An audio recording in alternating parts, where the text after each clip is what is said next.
Shalom, apa kabar?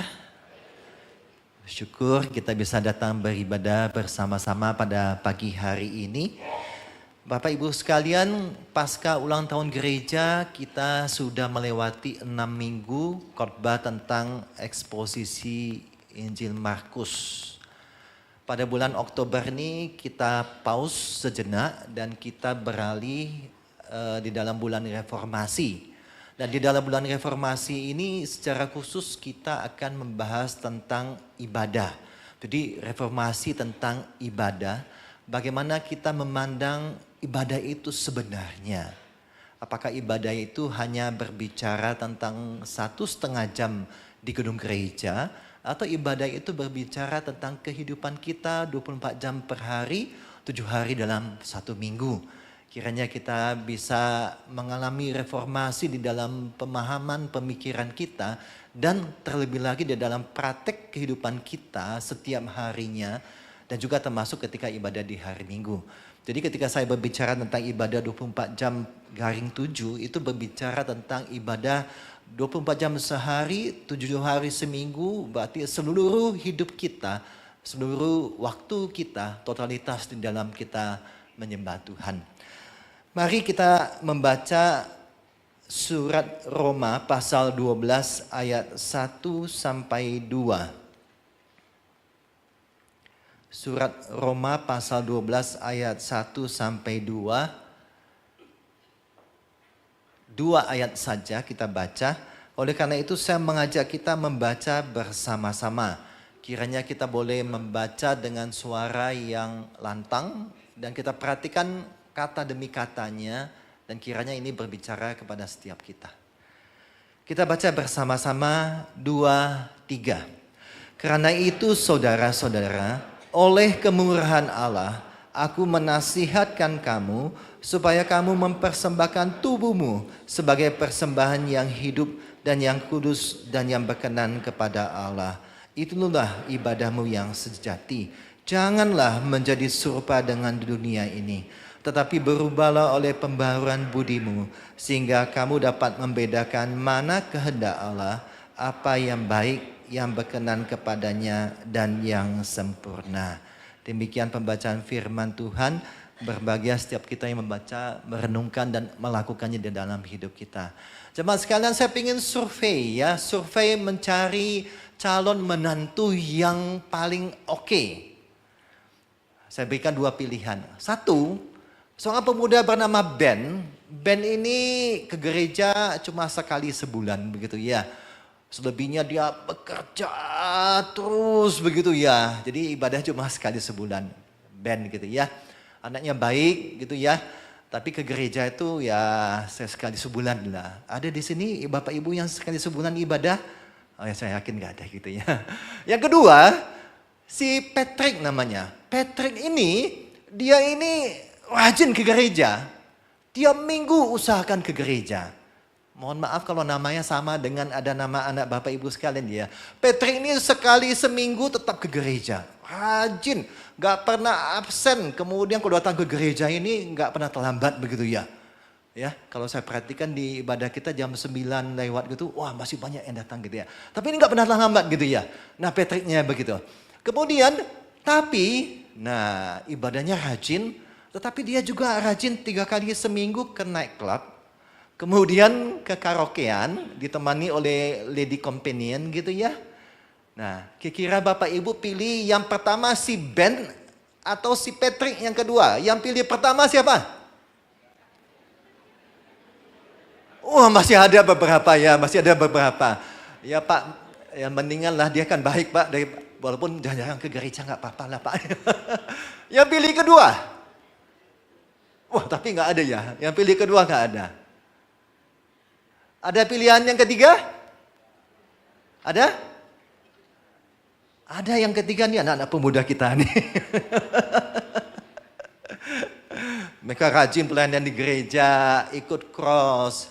Nanti saya titip pesan ya Bapak Ibu kalau cari menantu, cari pemuda yang bukan cuma rajin ke gereja, tapi juga ikut cross ya. Oke, tepuk tangan untuk anak-anak muda kita di sini.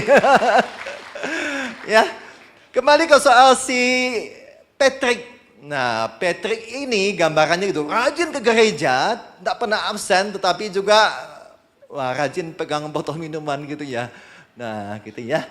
Nah, apa yang dialami si Patrick ini sebenarnya namanya disintegrasi spiritual.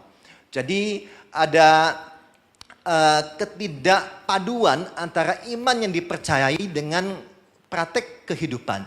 Jadi apa yang diimani itu tidak tertuang di dalam sikap dan perbuatan dia begitu ya. Tidak integrasi begitu ya. Nggak sesuai begitu ya. Dia dengar tiap hari tentang bagaimana hidup yang berkenan kepada Allah. Pokoknya lewat hari Minggu hidupnya terserah dialah begitu ya. Itu namanya disintegrasi spiritual. Sehingga hidup di hari Minggu itu berbeda dengan hidup di hari Senin sampai hari Sabtu. Kalau hari Minggu tuh iyalah itu datang hidupnya untuk Tuhan begitu ya. Ada juga yang punya pemahaman, oh hari Minggu tuh harus ke gereja. Kenapa? Ke gereja itu kita datang untuk mohon pengampunan dosa. Karena hari Senin sampai hari Sabtu kita sudah banyak dosa. Hari Minggu kita datang untuk mohon pengampunan dosa begitu ya. Nah, ada yang berkata demikian.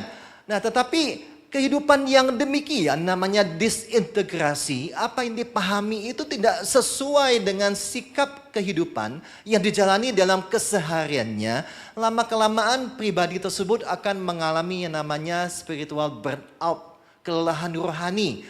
Kemudian pada satu titik merasa, ya buat apa saya lakukan semua ini ya. Lama-lama ke gereja juga nggak ada gunanya gitu ya. Saya rasa bersalah terus datang ke gereja, mendingan nggak usah datang ke gereja. Saya bebas melakukan apapun yang saya inginkan begitu ya. Nah ini namanya spiritual burnout gitu ya. Kelelahan rohani, kekeringan rohani yang menahun, yang nemen gitu ya. Terus menerus dialami membuat seseorang itu akhirnya merasa nggak perlu lagi baca Alkitab. Buat apa berdoa nggak dijawab-jawab oleh Tuhan ya. Buat apa kemudian baca firman Tuhan begitu ya. Nggak ngerti sama sekali, ya sudah jalani aja hidup ini. Nah itu lama kelamaan, walaupun dia sudah 10 tahun, 20 tahun jadi orang percaya, dia bisa mengalami namanya spiritual burnout. Nah ibu bapak sekalian, permasalahan-permasalahan yang ada seperti ini, juga Rasul Paulus itu melihat kemungkinan muncul di jemaat Roma itu ada. Makanya kita lihat jemaat Roma ini Paulus memberikan pengajaran yang dasar. Pasal 1 sampai pasal 11, Paulus memberikan pengajaran yang basic, dasar, yang kuat. Berbicara banyak hal tentang pembenaran, tentang pengampunan dosa, tentang mengangkat adopsi orang berdosa menjadi orang percaya, jadi anak Tuhan. Roh Kudus yang memeteraikan kita. Paulus berbicara banyak hal pengajaran tersebut supaya jemaat Roma ini punya dasar iman yang kokoh. Kenapa? Mereka menghadapi tantangan. Tantangan yang pertama itu karena ada jemaat Yahudi Kristen dan ada jemaat non-Yahudi. Jemaat Yahudi Kristen ini sering mengatakan begini, wah kita ini adalah umat Kristen yang keturunan Yahudi, keturunan Israel, umat pilihan Allah. Dan kita harus tetap melestarikan yang namanya hukum Taurat, sunat, begitu ya puasa, itu tetap harus kita lestarikan. Tanpa ini gak komplit orang itu bisa diselamatkan. Itu pemahaman orang Kristen Yahudi. Walaupun Paulus sudah berusaha berulang kali mengatakan bahwa keselamatan itu semata-mata karena anugerah Tuhan bukan usahamu. Tetapi kemudian orang Kristen Yahudi ini tetap kemudian menyuarakan akan hal itu. Sebagian tambah lagi pengajaran-pengajaran Yudaisme yang kemudian menyuarakan. Kemudian pengaruh budaya dan moralitas Romawi. Budaya pada waktu itu termasuk budaya mempersembahkan korban. Bapak ibu saudara sekalian, orang Romawi itu juga mempersembahkan korban. Dan setelah mereka persembahkan korban kepada dewa-dewa, kemudian mereka itu pesta begitu ya, makan besar. Wah, sebagai ucapan syukur karena korban sudah dipersembahkan, dewa-dewanya memberkati mereka dan mereka pesta, senang minum anggur, mabuk-mabuk dan sebagainya. Nah, kemudian Romawi juga mengajarkan moralitas yang seksualitas bebas dan sebagainya. Jadi bebas lakukan apapun.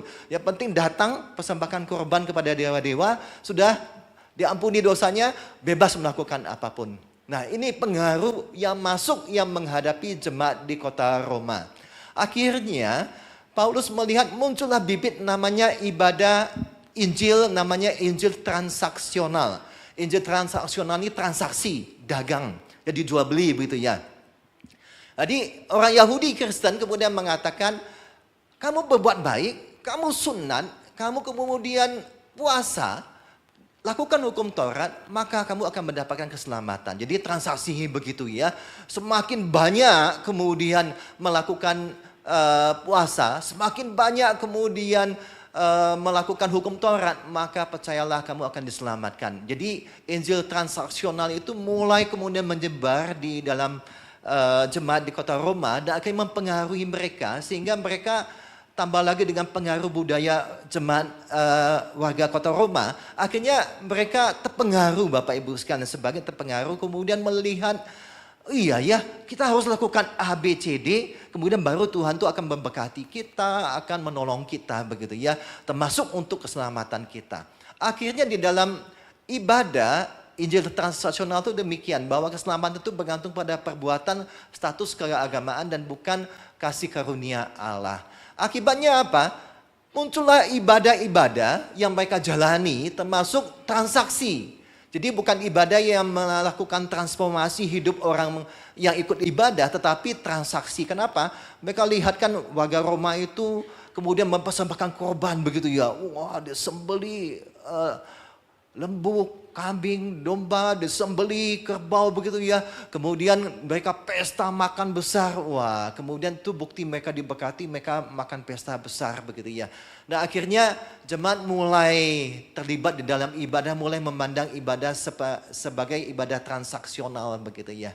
Bapak Ibu Saudara sekalian, di zaman sekarang ini ibadah transaksional itu juga banyak begitu ya. Pemahaman-pemahaman kita umat percaya datang kepada Tuhan juga seringkali dipengaruhi oleh ibadah transaksional. Kenapa demikian? Kita datang ke gereja. Oke, kenapa kita datang ke gereja? Ya kalau nggak datang ke gereja nanti nggak diberkati Tuhan Pak. Wah ya, takut. Jadi digerakin oleh ketakutan. Kalau saya tidak datang ke gereja, nanti saya nggak diberkati Tuhan. Kalau saya tidak memberikan persembahan persepuluhan, nanti tingkat-tingkat langit enggak dibukakan. Walaupun banyak juga jemaat Tuhan yang tidak memberikan persepuluhan begitu ya. Ayo. Nah jadi mereka punya pemahaman begitu. Saya itu ingin memberikan persembahan begitu ya. Saya harus memberikan persembahan yang besar supaya semakin besar kita berikan persembahan, maka Tuhan akan memberkati kita dengan lebih besar. Amin. Lama-lama kita transaksi dengan Tuhan. Tuhan saya ini udah kasih persembahan yang besar. Kemudian kita ngomong sama Tuhan, kenapa Tuhan tidak memberkati saya? Saya ini udah setia datang beribadah, udah persembahan, udah baca firman Tuhan. Tapi kemudian usaha saya berantakan, usaha saya bangkrut. Wah, akhirnya komplain dengan Tuhan. Kenapa? Karena dia tuh beribadah untuk transaksional dengan Tuhan begitu, ya. Bahaya Bapak Ibu sekalian. Kenapa? Ibadah-ibadah yang transaksional itu akhirnya meremehkan kemurahan dari Tuhan. Bahkan seorang penafsir mengatakan, kalau Anda memahami kemurahan Tuhan yang begitu luar biasa bagi hidup Anda, penebusan lewat Yesus Kristus yang mati di atas kayu salib, lewat darahnya tercurah bagi kita, diangkat menjadi anak, diberikan Roh Kudus yang menyertai saudara. Kalau saudara hanya beribadah hanya 1 jam 1 minggu kepada Tuhan, sesungguhnya itu adalah penghinaan kepada Allah kita. Penghinaan. Kalau kita hanya beribadah 1 jam saja atas semua hal yang telah Tuhan berikan kepada kita. Ibu Bapak dikasih oleh Tuhan, makanya Paulus kemudian mengatakan solusinya adalah kembali kepada Injil. Tetapi bukan Injil transaksional, tetapi Injil yang sejati, yang seutuhnya. Yaitu Paulus kemudian mengingatkan, karena itu demi kemurahan Allah, artinya kamu sudah mengalami kemurahan Allah. Kata kemurahan ini sebenarnya dalam bahasa jamak artinya kemurahan-kemurahan Allah itu yang begitu banyak sudah dia alami oleh orang percaya. Makanya Rasul Paulus kemudian mengatakan penjelasan pasal 1 sampai 11 berbicara tentang pembenaran orang berdosa. Penebusan orang berdosa melalui karya Yesus Kristus yang mati di atas kayu salib. Kemudian pengangkatan diadopsi menjadi anak. Kemudian Roh Kudus yang mendiami kita. Itulah bagian kemurahan-kemurahan Allah yang Allah telah nyatakan kepada setiap orang percaya. Pada orang yang berdosa dan akhirnya bisa percaya. dan menerima pembenaran penebusan, diangkat sebagai anak, dan kemudian ada Roh Kudus, dia menyertai orang tersebut, orang percaya tersebut. Semua ini kemurahan Allah. Tidak ada satupun yang perbuatan kita, status kita, kelahiran kita yang membuat kita itu layak untuk dibenarkan oleh Allah. Layak untuk ditebus oleh Allah atau diangkat sebagai anak. Gak ada. Selayaknya kita adalah, tempatnya adalah di dalam kerajaan neraka. Kenapa? Karena dosa yang begitu mengikat, memperbudak kita. Tetapi karena kemurahan Allah, kita itu bisa dibenarkan, ditebus, dan diangkat sebagai anak, dan Roh Kudus mendiami kita. Oleh karena itu Paulus kemudian mengatakan, demi kemurahan Allah, persembahkanlah tubuhmu. Persembahkanlah tubuhmu, ini berbicara tentang totalitas hidup kita. Ya, totalitas hidup kita. Jadi kalau kita mengatakan, Pak, yang penting saya kan beribadah di online, secara online. Ibadah online ditujukan bagi kita yang sakit, yang tidak bisa ke gereja, Bapak Ibu sekalian. Tapi bagi kita yang tidak sakit dan bisa ke gereja, maka marilah kita datang menyembah Tuhan dengan tubuh kita.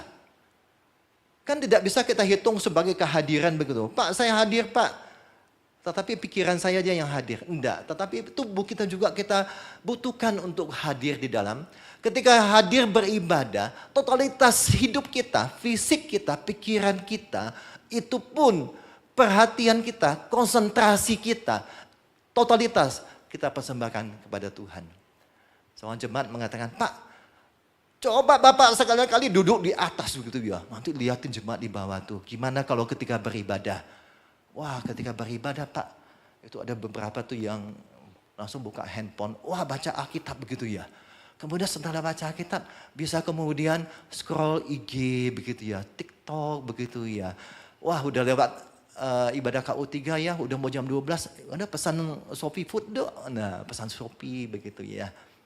Ada juga yang mengatakan, Pak, ada yang transparan ketika ibadah.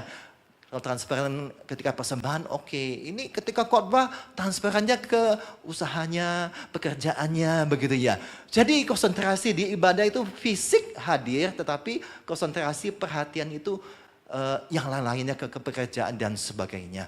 Ibu bapak sekalian, kita belajar untuk mempersembahkan totalitas hidup kita ketika beribadah kepada Tuhan di hari Minggu. Ataupun totalitas hidup kita di sebagai persembahan yang hidup, itu berbicara tentang 24/7. 24 jam sehari, 7 hari dalam seminggu kita persembahkan sebagai persembahan yang hidup. Kalau warga kota Roma itu mempersembahkan korban, disembeli, mati untuk menutupi dosa, membayar dosa. Tetapi kalau kita, Paulus katakan, persembahkanlah korban, tetapi persembahan yang hidup. Maksudnya adalah sepanjang hidup kita, seluruh hidup kita ini sebenarnya adalah sebuah panggung kehidupan yang menyatakan anugerah Tuhan yang sudah kita terima. Itu kita nyatakan. Jadi bukan untuk lagi menutupi dosa kita, enggak gitu ya. Persembahkan hidup kita artinya sepanjang hidup kita ini adalah panggung untuk menampilkan anugerah Tuhan yang sudah kita terima itu. Bapak Ibu Saudara sekalian, kemudian Paulus mengatakan persembahan yang hidup, kudus dan berkenan kepada Allah, semata-mata hanya kepada Allah. Dan Paulus kemudian mengatakan itulah ibadah yang sejati. Dalam bahasa aslinya itu dikatakan ibadah yang logis. Ibadah yang logis. Kenapa demikian? Jemaat pada kota Roma itu dipengaruhi oleh filsafat-filsafat yang banyak menggunakan logika. Dan Paulus mengatakan begini, ibadah yang logis itu adalah kalau kamu mengalami anugerah yang sangat besar kepada Tuhan, maka tidak mungkin tidak kamu datang menyembah kepada Tuhan. Pasti kamu datang menyembah Tuhan. Itu logikanya. Justru kalau umpamanya Allah itu sudah bermurah hati begitu besar bagi hidup kita, kalau kita tidak menyembah Dia, itu tidak logis. Karena logisnya adalah kita sudah mengalami kemurahan luar biasa, maka logisnya kita tuh datang menyembah Tuhan setiap hari Minggu dan mempersembahkan hidup kita sepanjang hidup kita itu sebagai hidup penyembahan kepada Tuhan. Bapak Ibu Saudara sekalian, Karena itu yang kedua pada ayat 2 dikatakan, jangan kamu dicetak oleh nilai dunia. Jangan serupa dengan dunia ini, tetapi kamu berubahlah oleh pembaharuan budimu. Transformasi pikiran. Jadi ibadah itu, setiap ibadah boleh mentransformasi pikiran kita, hati kita. Sehingga kita mengenal manakah kehendak Allah, apa yang baik dan berkenan kepada Allah. Bapak Ibu Saudara sekalian, bagaikan itu laptop dan sebagainya, ada operating system gitu ya, yang membuat laptop itu bisa bekerja menghubungkan perangkat keras dengan perangkat lunak, ada operating systemnya. Nah itu yang harus kita ganti, operating system dari Windows dunia, nilai-nilai dunia yang beredar, yang masuk di pikiran kita, itu yang kita ganti dengan kerajaan Allah, dengan Injil kerajaan Allah, dengan firman-Nya yang terus kita baca, kita renungkan baik di minggu maupun hari-hari sebelumnya. Makanya kita perlu membaca firman Tuhan setiap hari, karena ibadah hari Minggu sekali seminggu tidak cukup untuk menghadapi gempuran nilai dunia yang begitu banyak di sekeliling kita, yang masuk di pikiran-pikiran kita. Makanya kita baca firman Tuhan untuk bisa menghadapi gempuran-gempuran tersebut. Dan kalau kita sudah ganti operating system kita itu dengan pola pikir kerajaan Allah, maka kita bisa menghadapi berbagai tantangan-tantangan godaan yang ada di dalam dunia ini. Ibu Bapak dikasih oleh Tuhan, kalau kita melakukan demikian, kita mengingat segala kemurahan Allah, maka kita mempersembahkan tubuh kita, hidup kita, totalitas sepanjang waktu, maka kita tidak lagi punya kehidupan yang ganda. Tidak lagi mengalami disintegrasi spiritual. Kehidupan kita menjadi kehidupan yang utuh 24 jam bagi Tuhan. Bapak Ibu Saudara sekalian, hasil dari ibadah 24/7 ini adalah kepekaan rohani untuk membedakan mana kehendak Allah, apa yang baik, berkenan kepada Allah dan sempurna. Jadi kalau kita punya suatu tekad Bapak Ibu sekalian, kesadaran bahwa Allah itu adalah bermurah kepada kita begitu besar, maka logisnya kita datang menyembah kepada Tuhan, bukan hanya hari Minggu tapi di sepanjang waktu kita, agar kita itu punya kepekaan rohani. Apakah kemudian ini kehendak Allah, ini yang harus kita lakukan, apakah ini berkenan kepada Allah dan yang sempurna. Ibu Bapak sekalian, satu kali saya lihat SIM saya, SIM saya ternyata sudah expire gitu ya. Gak perhatikan begitu ya, waduh kalau SIM expire ini kan repot ya, betul nggak? Untuk ujian SIM ini, SIM saya dua-dua mati, SIM A, SIM C juga udah mati dua-dua. Wah, ini gimana ya pengurusannya? Ya udah saya coba cari tahu di internet, tanya-tanya yang pengurusan SIM gitu ya. Akhirnya saya datangi gitu ya, datang ke pengurusan SIM. Datang, oh sana ujian dulu, psikotes begitu. Wah, akhirnya saya pilih online. Nah besoknya saya datang lagi, udah lulus psikotes, kemudian saya fotokopi hasil tersebut. Nah ketika fotokopi, datang orang fotokopinya, lihat, Pak, gak mau langsung gak? Gitu ya. Cuma 800 kok. Ya. Daripada Bapak ngantri panjang-panjang begini ya. Cuma 800 begitu ya.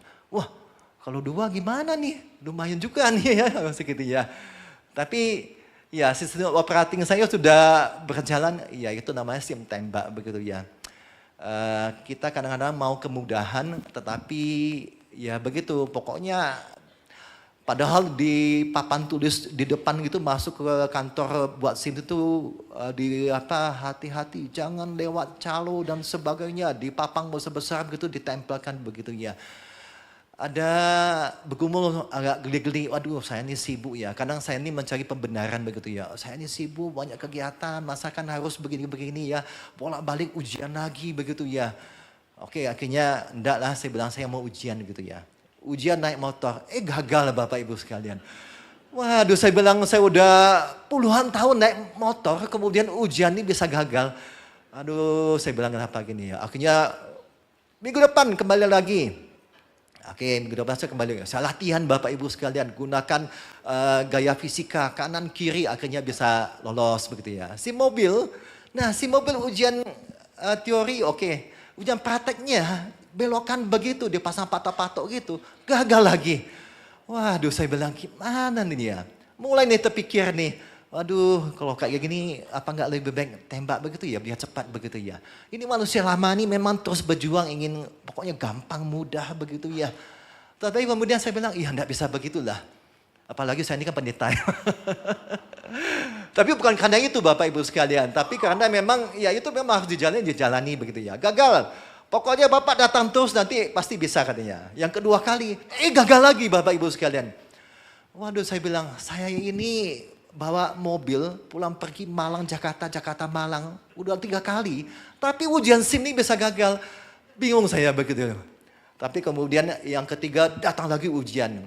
2 kesempatan, 1 gagal. Yang kedua ini saya doa sama Tuhan, Tuhan tolonglah Tuhan. Berikan hikmat konsentrasi gitu ya. Akhirnya lolos yang kedua. Yang ketiga ini, sesi yang kedua akhirnya lolos begitu. Akhirnya SIM saya keluar gitu.